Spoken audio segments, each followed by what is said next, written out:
थांबा, व्हिडिओ पाहूनच जा. यंदा रथसप्तमी रविवारी आहे. या दिवशी एक चूक केली तर सूर्यदेव नाराज होतात. रथसप्तमी म्हणजे सूर्यदेवांचा रथ पृथ्वीवर येण्याचा पवित्र दिवस आणि रविवार असल्याने शक्ती दुप्पट होते. सूर्योदयापूर्वी उठा, तीळ घालून स्नान करा, डोक्यावर 7 अर्काची पाने ठेवा. तांब्याच्या भांड्यातून सूर्याला अर्घ्य द्या आणि मंत्र बोला, ओम सूर्याय नमः.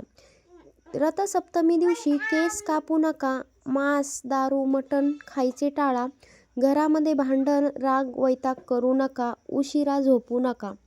या दिवशी गूळ, गहू किंवा लाल वस्तू, अन्नधान्य दान करा. सूर्यदेवांची कृपा खरोखर नक्कीच मिळते. रथसप्तमी रविवारी हे नियम पाळा. आरोग्य, पैसा, सौभाग्य वाढेल.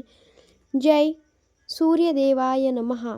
ओम सूर्याय नमः. सूर्यदेवाची कृपा सदैव तुमच्या परिवारावरती टिकून राहो. धन्यवाद.